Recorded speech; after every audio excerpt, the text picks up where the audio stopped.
Good evening, everyone. Welcome back to my channel, BA Detailing. I'm your host, guide, and your friend also. Myself, Nandini Priyadarshini Das. Already you know that. And today's topic is related to child growth and development. Already, I had taught about child development, child growth, and that is a simplified pattern. That is the stages, domains, all part are included there. But today we are going to start the another session of this part, that is the principles. The important principles, कौन से principles बहुत ही ज़्यादा important होते हैं एक बच्चे के growth and development के लिए। सो मैं पूरा नहीं आपको बता रही हूँ, कुछ कुछ इंपॉर्टेंट है जो कि एग्जाम्स में आने लायक होते हैं एंड बहुत ही इंपॉर्टेंट होते हैं। तो उस बेसिस पे हमें जाना पड़ेगा कुछ टॉपिक्स पे एंड उस कंसेप्ट्स को, प्रिंसिपल्स को हमें समझना पड़ेगा। The first one is the principle of uniform pattern. Already आप लोग जानते हैं कि कुछ पैटर्न को ये फॉलो करता है। जस्ट लाइक कुछ पैटर्न्स ऐसे हैं कि बच्चों में फिजिकल डेवलपमेंट कंपलसरी होता है। फिजिकल डेवलपमेंट होने के बाद ही बच्चों का कॉग्निटिव डेवलपमेंट आता है।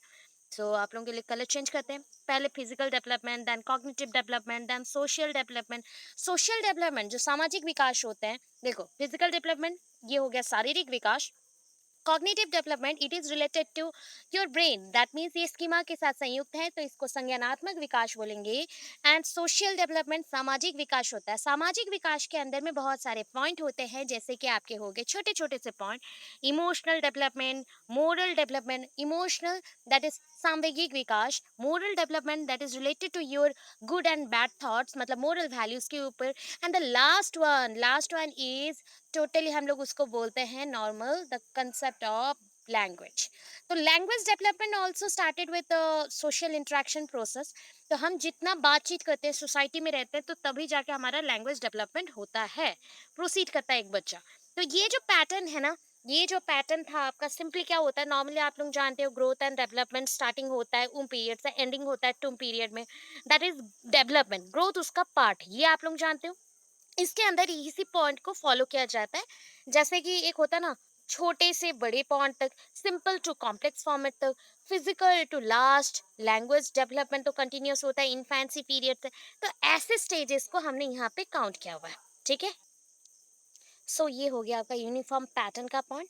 Next point is principle of direction. Direction जो ये आपका डेवलपमेंट है, ऑलरेडी मैंने क्लास में भी आपको समझाया था, जो ये आपका डेवलपमेंट है इसका एक दिग होता है। मतलब क्या होता है, आपका बॉडी का डेवलपमेंट दो वे से हो सकता है। वन इज अ सेफालोकॉर्डल, वर्ड से समझिए, सेफालोकॉर्डल एंड प्रॉक्सिमो डिस्टल। आप जैसे बोलते हो ना कि आप बोलोगे सेफालो, सेफालो मतलब होता है आपका सेफालिक जोन। तो ये आपका हेड पोर्शन है, ये आपका सर है। सर से बच्चे का ग्रोथ स्टार्ट होता है, एंड कहाँ पे होगा, कोडल रीजन पे। अभी कोडल रीजन होता क्या है, टेल। इंसानों में टेल नहीं होता है, उनके पैर होते हैं। सो दैट ये मूव करता है फ्रॉम सेफाल टू कॉडल, तो हम सेफालो कॉडल बोलते हैं। तो यहाँ पे आप डायग्राम देख सकते हो। ये बोला जाता है बॉडी का जो आपका ब्रेन का जो डेवलपमेंट है, ये 1/4 होता है। 1/4 होता है हेड टू, अगर बॉडी रेशियो देखेंगे ये 1/4 होता है उसके अकॉर्डिंग। एंड ये जो मूवमेंट है आप देख सकते हो, ये सपोज ये थिंक कर लो, ऐसे आपने एक ह्यूमन बनाया, तो ह्यूमन का जो डेवलपमेंट है ये प्रोसीड करता है from the head zone to toe zone. ये टो तक आता है, तो हेड टू टो आपका मूवमेंट होगा, ये सेफालोकॉर्डल है। और एक चीज आया proximo distal. Proximo distal normally in the biological world और बायोलॉजिकल साइंस के अकॉर्डिंग अगर बोला जाए तो प्रॉक्सिमल मतलब होता है पास, निकटस्थ, या फिर बोलते हैं समीप। और समीप के ऑपोजिट में क्या आएगा, दूर। ठीक है। निकट हो गया निकट से दूर तक का रास्ता, निकट से दूर तक का रास्ता। तो डिस्टाल मतलब होता है जो चीज डिस्टेंस में होता है उसको डिस्टाल कहते हैं। तो प्रॉक्सिमो डिस्टाल बोला गया है, तो प्रॉक्सिमो आपका हेड है, जो आपके पास है, आपके हेड पोर्शन या आर्म पोर्शन, ये आपके गले से लगे हुए हैं। एंड जो आपके दूर है वो पैर है। ये तो समझ आ गया। अगर मैं बोलूँ आपका बॉडी एक घर जैसा है, बॉडी एक घर जैसा है, तो इसका प्रॉक्सिमल पार्ट कौन सा होगा, जो सेंट्रल पॉइंट है उसको हम प्रॉक्सिमल पार्ट बोलेंगे। जो केंद्र है ना, केंद्र है वो प्रॉक्सिमल है, बिकॉज यहाँ से आपका प्रोसीड होता है सारा ग्रोथ टुवर्ड्स दी बाउंड्री। अगर मैं अच्छे से ड्रॉ करूँ तो ये आपका सोच लो एक बॉडी है। बॉडी का अगर मिडिल पोर्शन में जाऊँ तो ये आपका मिडिल पोर्शन है। अगर मैं बोलूँ कि आपका सेल डिवाइड हो रहा है, सपोज यहाँ से सेल ग्रो करना स्टार्ट हुआ एंड ग्रोथ करने के बाद सेल्स कहाँ जाएंगे, मूव करेंगे टुवर्ड्स पेरीफेरी, टुवर्ड्स पेरीफेरी। ये डिस्टेंस पॉइंट है, ये सेंटर से डिस्टेंस है कि नहीं, तो इसको बोलते हैं सेंटर टू पेरीफेरी और प्रॉक्सिमो डिस्टा, प्रॉक्सिमो डिस्टा। ठीक है, ये सबसे इंपॉर्टेंट आपका कंसेप्ट है, चाइल्ड डेवलपमेंट का प्रिंसिपल है, प्रिंसिपल ऑफ डायरेक्शंस। ठीक है, अभी नेक्स्ट देखो और क्या है, प्रिंसिपल ऑफ G2S सिंप्लीफाइड क्या गया है, जनरल। आपका जब ग्रोथ स्टार्ट होता है ना, एक बच्चे का ग्रोथ स्टार्ट होता है या फिर एक बच्चे का डेवलपमेंट होता है, तो वो ऑल ओवर में होता है, that is a general point, not a specific one. Suppose आप कोई चीज को जान रहे हो तो उस चीज के बारे में आप ग्रॉस आइडिया लेते हो, टोटल आइडिया लेते हो। जब उस चीज को जानने के बाद छोटे छोटे पॉइंट में बिखर जाते हो एंड उसके बारे में डिटेल सोचना स्टार्ट करते हो, तो that is called specific, specific, specific.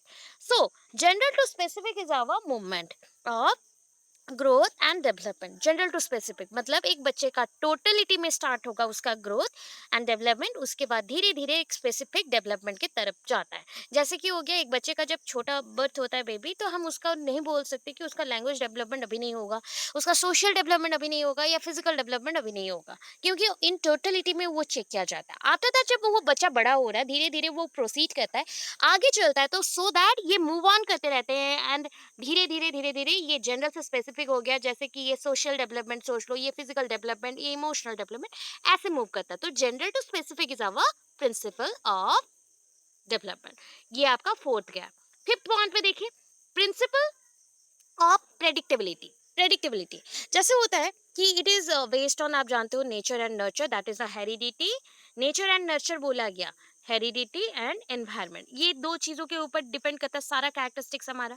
तो प्रेडिक्टेबिलिटी ये है कि हम प्रेडिक्ट कर सकते हैं कभी कभी, जैसे कि एक बच्चा ग्रो किया या फिर बर्थ हुआ, वो अर्थ पे आया है, तो वो जैसे जैसे थोड़ा बड़ा होना स्टार्ट करता है, जैसे एक्टिविटीज वो दिखाता है, उसके बेसिस पे हम जान पाते हैं कि वो आगे चल के क्या बनेगा। एंड ये जो कैरेक्टरिस्टिक्स है डिफाइन करते हैं उनके पेरेंट्स से, बिकॉज पेरेंट्स से कुछ कैरेक्टर, डेफिनाइट कैरेक्टर ट्रांसमिट होते हैं ऑफस्प्रिंग में या बेबीज में, बच्चों में, सो दैट हम लोग जब पेरेंट्स के लिए सोच सकते हैं। क्यों बोलो, क्योंकि पेरेंट्स के पास सारे कैरेक्टर्स हैं, उसको पकड़ के अगर चेक करना चाहो, प्रेडिक्ट करना चाहो कि एक बच्चा क्या बनेगा, कितना आईक्यू होगा, कितना नॉलेज उसमें होगा, कितना हाइट होगा, क्या उसका स्किन टोन होगा या कलर होगा, या फिर हेयर का शेप क्या होगा, या फिर कर्ल होंगे या स्ट्रेट होंगे, सब कुछ बता सकते हैं। तो that is called principle of predictability.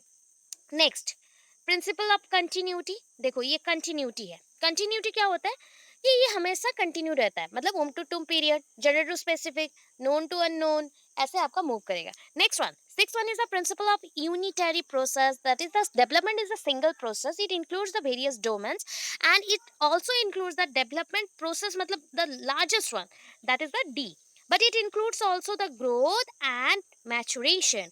Growth is the primary stage and the maturation attains after ages. So growth एक पीरियड तक मूव करेगा, आफ्टर दैट मैचुरेशन वहाँ पे ऐड होता है। तो यूनिटरी है, सिंगल डायरेक्शन में जाएगा, ये मल्टीपल डायरेक्शंस को फॉलो नहीं करता है।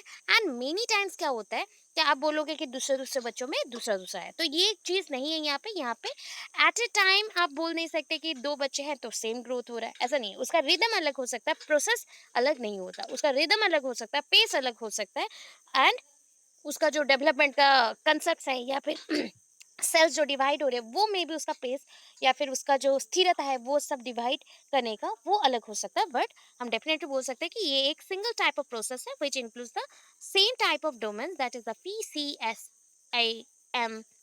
Okay, next one is the principle of individual difference.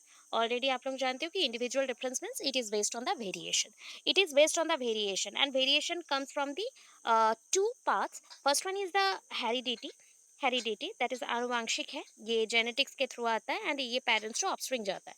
And the second one is the acquired behaviour, acquired one, acquired जिसको इनबॉर्न बेबी को नहीं मिलता, बाय बर्थ बेबी को नहीं मिलता, ये एक्वर करना पड़ता है, प्रैक्टिस करना पड़ता है, एक्सपीरियंस के थ्रू होता है। सो हेरिडिटी एंड एक्वर्ड के according individual difference again various types है, and on the basis of interest, interest के अकॉर्डिंग, आईक्यू के अकॉर्डिंग, एटीट्यूड के अकॉर्डिंग, एप्टीट्यूड के according, geographical region, religion, caste, cultural differences etcetera, ये सारे अलग अलग होते हैं। तो लोग बहुत सारे कारणों से या बहुत सारे रीजन से अलग अलग होते हैं। Principle of spiral versus linear. Spiral versus linear, आपका जो ग्रोथ आपने समझाया तो वो क्या होता है, ऐसे कुछ लोगों ने बोला नहीं ये ऐसे मूव करता है, मतलब single direction and straight line में मूव करता है। बट क्या आप बोल सकते हो क्या एवरी डेवलपमेंट जो भी उसके डोमेन्स हैं विद ऑल डोमेन्स, ये एक ही पर्टिकुलर पेस में जाता है, पर्टिकुलर रिदम के साथ जाता है? नो। सो दैट ये स्पाइरल मूवमेंट को फॉलो करता है। स्पाइरल मूवमेंट क्या है, जस्ट लाइक आप लोग स्पाइरल रिंग जानते हो, रिंग, ओके। स्पाइरल रिंग में अगर मिडिल पोर्शन ये है तो साइड बाय साइड जो भी रोल्स हैं वो सारे इंक्लूडेड होते जाते हैं, तो ये स्पाइरल है बिकॉज ये बहुत सारे एरियाज को at a time, just like आप गले पे हार पहनते हो, हारों में मोतियां होती हैं वो जैसे कनेक्टेड हो रहे हैं वैसे ही है। तो ये स्पाइरल बहुत सारी चीज़ों को एट ए टाइम कैप्चर कर सकता है। Principle of interdevelopment based on the domains, and domains are interconnected with each other, just like the first one, physical, cognitive, social, emotional, moral, language, all are connected with each other, all are connected with each other, ठीक है, इसलिए inter development बोला गया, इन between the two और in between the many, so that it is known as the inter development. So again थोड़ा सा point आ जाते हैं, nature and nurture, nature versus nurture, और नेचर वर्सेस नेचर को हम लोग हेरिडिटी वर्सेस एनवायरनमेंट भी बोल सकते हैं, heredity versus environment. So nature and nurture और डिटेल पढ़ेंगे, दैट इज हेरिडिटी और एनवायरनमेंट। नेचर क्या है, नेचर मतलब आप बोलोगे हमारा सराउंडिंग है नेचर, नहीं, ये नेचर होता है human nature, that is a human nature, जो ह्यूमंस बिहेव करते हैं ना उसको हम नेचर बोलते हैं। ये कैरेक्टर कहाँ से मिलता है, हेरिडिटी के थ्रू आता है या फिर पेरेंट्स से आता है, हेरिडिटी के रीजन से, गुणसूत्र से या आनुवांशिक गुण है। तो ये क्या होता है ना, फिक्स्ड होता है, रिजीड होता है, one time you get this character from your parents, it never change, ये चेंज नहीं होता है, it never change, because it is constant and it is fix through chromosomes, ये क्रोमोसोम्स के थ्रू आ चुका है, तो ये स्टैटिक और फिक्स्ड बोला जाता है। As compare to the heredity point, अगर हम लोग वापस से बात करें एनवायरनमेंट का, तो environment is always changing, environment is always changing, so that ये डायनामिक होता है क्योंकि ये वेरिएबल शो कर रहा है या फिर चेंजेस शो कर रहा है, वेरिएशन दिखा रहा है।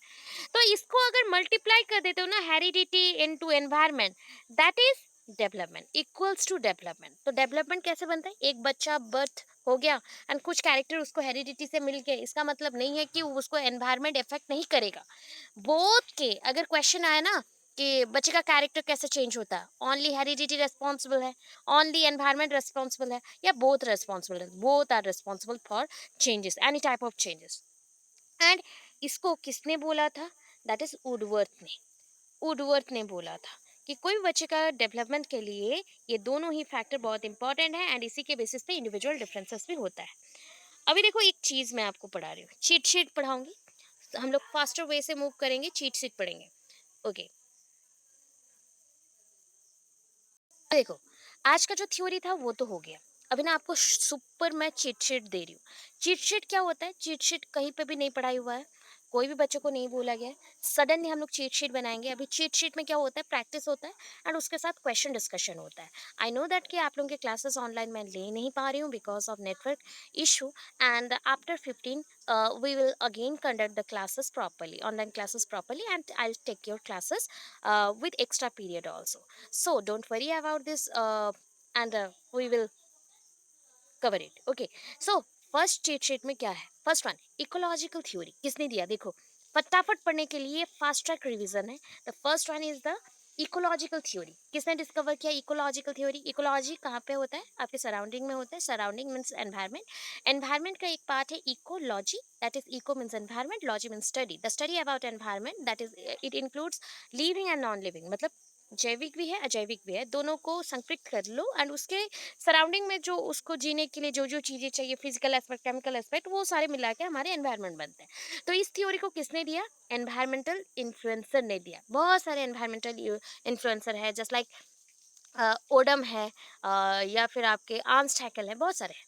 सो यहाँ पे इन्वायरमेंटल इन्फ्लुएंसर, ऐसे कंफ्यूजन क्वेश्चन आता है। अभी देखो सेकंड क्वेश्चन, धर्म में शिक्षा का अंतर तम केंद्र है, मतलब धर्म शिक्षा का अंततम केंद्र है, मतलब आप बहुत सारे एजुकेशन लेना चाहते हो and it is possible through your culture, culture and religious factor. तो रिलीजियन के अंदर ही कल्चर है, रिलीजियन के अंदर ही लैंग्वेज है, बहुत सारे सोशल इंटरेक्शन है, सब कुछ है, इसलिए बोला गया ये अंतरतम है, मतलब कोर कंपोनेंट है।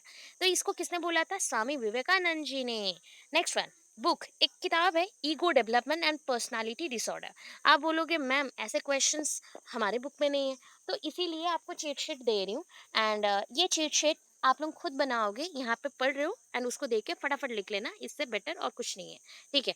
सो बुक है, एक बुक का नाम है ego development and personality disorder, ego development and personality disorder. जब भी पर्सनालिटी का बात आए तो आप याद रखोगे ऑसुबेल आएंगे। फोर्थ नंबर पे चलते हैं, एडोलेसेंस एज और किशोरावस्था होती है। कब के पीरियड को हमने एडोलेसेंस एज बोला, आपको मैंने शॉर्ट ट्रिक दिया था टीन एज, बट अगर कंफ्यूजन आता है तो 12 to 18 years is the fixed one. Fifth point पे, चाइल्डहुड और बाल्यावस्था कौन सा होता है, 6 से 12। 6 से 12 को हम चाइल्डहुड और बाल्यावस्था बोलते हैं। Number 6, motivation is the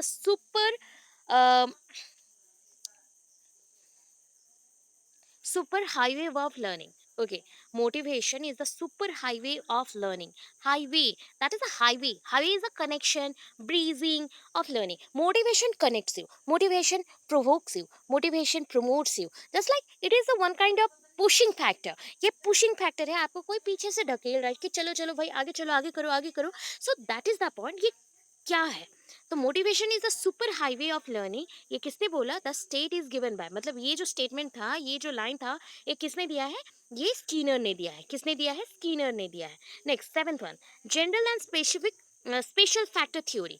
general and special factor theory किसने दिया, general and special factor theory G+S Spearman. जिसको आप टू फैक्टर थ्योरी बोल रहे हो वही है general and special factor theory. The name is different because यहाँ पे ऑल्टरनेटिव्स हम लोग ले सकते हैं, तो हमें याद रखना है टू फैक्टर थ्योरी और the general and special factor theory.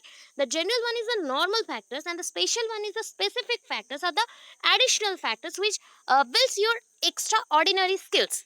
तो ये होता है स्पीयरमैन, जिन्होंने ये दोनों फैक्टर को निकाला था। Next one, according to RT 2009 RT के according, within how many days the child has to give TC? कितने दिनों के अंदर बच्चों को हम टीसी दे सकते हैं, according to right to education act. RT का फुल फॉर्म है right to education act 2009 and ये इनैक्ट हुआ था 2010। एंड इसके अकॉर्डिंग 7 डेज के विद इन हम बच्चों को टीसी दे सकते हैं। Then NCF proposes the evaluation system should be on, देखो NCF national curriculum framework propose the evaluation. Evaluation मतलब दैट इज द मूल्यांकन, इवैल्यूएट करना, मार्किंग देना, या फिर किसी को आप जज करने के लिए जो ग्रेडिंग्स देते हो। तो इससे याद रखोगे एनसीएफ अभी जो चल रहा है ये ग्रेडिंग के ऊपर चल रहा है। जो एजुकेशन सिस्टम में इवैल्यूएशन चाहिए वो ग्रेडिंग के ऊपर चल रहा है। The book principle of topological psychology, topological psychology, principle of topological psychology, it was discovered by, or this book was discovered by Levin, and this theory is known as pill theory. Theory is known as pill theory. Okay, right. Next one, the event that is drive reduction or drive reducing. The event that is drive reducing, or that is called the drive reduction theory. Drive reduction theory. Drive reduction theory is discovered by Hull. HULL. Hull. Repeatedly इसको listen करना, आप लोगों का बहुत कुछ clear हो जाएगा and practice रहेगा। अभी एक पर्सन आता है, क्या है, दैट इज टोलमैन, ठीक है। कौन है, टोलमैन। टोलमैन साइन लैंग्वेज और sign learning, actually sorry, sign language नहीं, साइन लर्निंग, मतलब साइन लर्निंग में साइन लैंग्वेज ही पढ़ते हैं बट ये साइन लर्निंग है। टोलमैन ने डिस्कवर किया। वुडवर्थ, वुडवर्थ का भी कंसेप्ट क्लियर किया था आपने। H into E, that is a heredity into environment, that is a product of combination of two, nature versus nurture, दोनों का combination से क्या बनता है, development। and this theory is again very much important for your development period. ये growth के लिए जितना इंपॉर्टेंट नहीं है डेवलपमेंट के लिए है। एंड SLT एक थ्योरी है, जस्ट लाइक आपका यहाँ पे स्पेशल लर्निंग टीचिंग के लिए जो थ्योरीज आते हैं, सब कुछ यहाँ पे वुडवर्थ का कंसेप्ट एंड बहुत सारे ऐसे ही डेवलपर के कंसेप्ट हैं। अभी नेक्स्ट चलते हैं, बाल विकासों में अध्ययन। बाल विकासों में अध्ययन मतलब जो prenatal stage to adolescence period है उसको हमने क्या बोला, बाल विकास में अध्ययन बोला। Ink blot test, ink blot test किसने किया था, ink blot test Hermann Rorschach, Hermann Rorschach. तो इंक ब्लॉट टेस्ट उन्होंने किया था। चाइल्ड एप्रिसिएशन टेस्ट बैलोक ने किया था। किसने किया, Bellak, that is BALLOCK, Bellak. Child apperception test, ink blot test आपका Hermann Rorschach and child apperception test Bellak. Next one देखो, नेक्स्ट 17 में आ गए, thematic apperception test. Thematic, theme based apperception test, Murray and Morgan, Murray and Morgan, ठीक है, Murray and Morgan. Then picture frustration test, ये भी एक test है, बट पिक्चर जो आपका फ्रस्ट्रेशन टेस्ट है ये बहुत ही ज़्यादा कंफ्यूजिंग होता है, 2-3 पर्सन ने डिस्कवर किया था एंड फेमस वाइज अलग अलग आएगा, तो इसलिए हमने इसको स्किप किया है। नेक्स्ट टाइम थोड़ा सा डिटेल जानने के बाद ही हम लोग इसको बताएंगे कि which one is correct, because ये क्वेश्चन ऐसे भी आता नहीं है, तो हम लोग थोड़ा सा डिटेल इसके बारे में जानेंगे, उसके बाद आपको बताएंगे, ठीक है। टीचिंग लर्निंग प्रोसेस एक ट्राइपोलर प्रोसेस है। तो इसको आपने, जो ट्राइपोलर प्रोसेस है ये किसने बोला, जॉन ने, किसने बोला, जॉन ने। अभी देखो bipolar process, that is bipolar process teaching as a bipolar. देखो ट्राइपोलर है मतलब 3 पोल होंगे, 3 पोल होंगे। बाइपोल मतलब 2 ही पोल होंगे। ट्राइपोलर में क्या होता है, teacher student and mode of curriculum. Bipolar में ओनली टीचर एंड स्टूडेंट। तो ये बाइपोलर वाला एडम ने दिया था एंड ट्राइपोलर ने आपका जॉन ने दिया था। Micro teaching cycle first step, देखो यहाँ पे ये जो आपका जो माइक्रो टीचिंग है ना, it is very much important. इसको आर्मस्ट्रॉन्ग ने डिस्कवर किया था and according to this, this is the outer countries experiment, not our Indian concept. But इस कंसेप्ट के विद इन ना बहुत कुछ है। क्या है, माइक्रो टीचिंग में 6 स्टेप्स होता है, ओनली 6 स्टेप्स होता है, जस्ट लाइक यहाँ पे पिक्चर में देख सकते हो 6 स्टेप्स है। द फर्स्ट स्टेप इज, क्या होगा यहाँ पे बोलोगे मैम ओनली 5 स्टेप है। So first step is the planning dear. ये क्या है, प्लान। पहले तो हम प्लान बनाएंगे ना, before going to start your class I have to plan, और I have to make sure that I know that concept. So ये जो नोइंग वाला फैक्टर होता है, जानने का फैक्टर होता है, या बताने का फैक्टर होता है, उसको जो तैयारी करते हैं उनको प्लानिंग है। प्लानिंग के बाद देते हो आप टीचिंग, देन देते हो फीडबैक। देन अगर सपोज आपका फीडबैक पॉजिटिव नहीं आता है, थोड़ा बहुत नेगेटिव है एंड उसमें बहुत सारी इश्यूज हैं, तो आप क्या करोगे, रीटीच करोगे। देन क्या करोगे, अगेन रीटीच से पहले एक स्टेप है, that is a replan.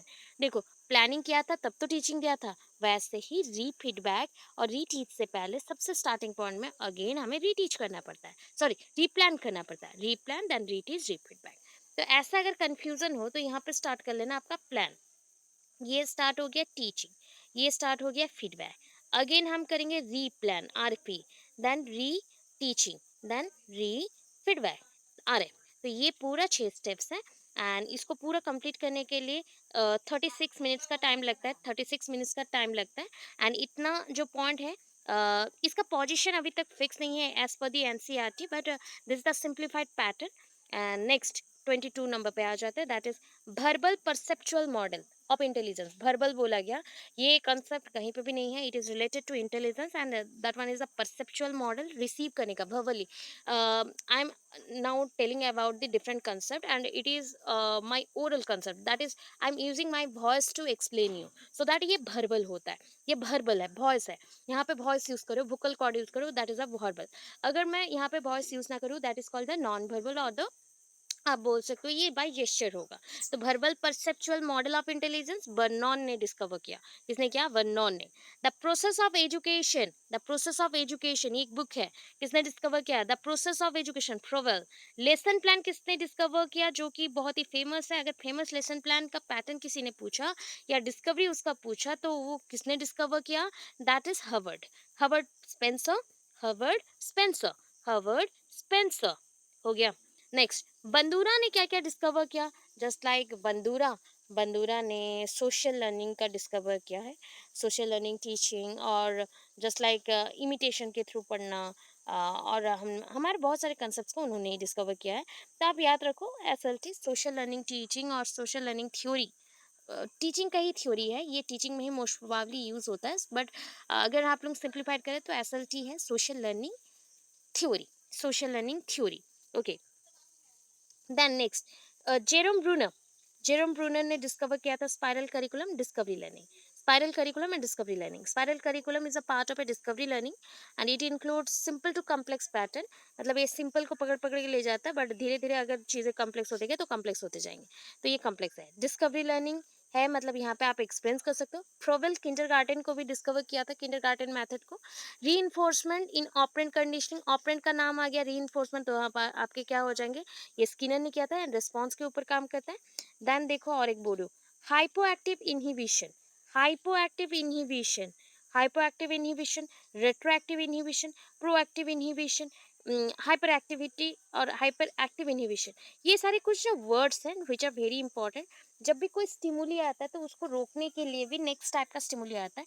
So hypo, hyper, retro, pro. Pro मतलब जो आगे चलता है, रेट्रो मतलब ओल्ड वन, हाइपो मतलब जो बहुत बिलो होगा, बिलो एवरेज होगा, एंड हाइपर मतलब अपर एवरेज होगा। तो आज यहाँ तक रखते हैं। एंड बहुत सारे कंसेप्ट और भी रह गया। आई होप, मैंने बोला था 50 तक जाएंगे, बट बहुत सारे कंसेप्ट हो गया एंड वीडियो भी बहुत लेंदी हो गया। सो नेक्स्ट क्लास में अगेन मैं कंटिन्यू करूँगी, एंड अप टू 15/5/2023 थोड़ा सा मैं आउट ऑफ स्टेशन हूँ, सो दैट आपकी क्लासेस प्रॉपरली नहीं ले सकती, एंड मुझे कहीं पे दूर जाके लेना पड़ता है, रात में वो पॉसिबल नहीं हो पा रहा। एंड सो दैट हम जैसे ही पहुँच जाएंगे कंटिन्यू कर लेंगे। एंड तब तक के लिए आप लोग खुद से पढ़े, उसके बाद हम लोग सुपर फास्ट क्लासेस स्टार्ट करेंगे। Okay, with our old fast track process. Okay, तो अभी आपके लिए ये टास्क है कि आप लोग पढ़ाई करते रहें, उसके बाद जो हेल्प चाहिए मैं आप लोगों को प्रोवाइड करते जाऊँगी। सो जो भी बच्चे न्यू हो प्लीज़ लाइक शेयर सब्सक्राइब कर देना, कि क्योंकि आपका जो सब्सक्राइब है या फिर कमेंट है या फिर शेयर है, वो मेरे लिए बहुत ही बेनिफिशियल होगा, हेल्पफुल होगा। Thank you so much, and have a good day, and कल मिलते हैं again. Thank you so much.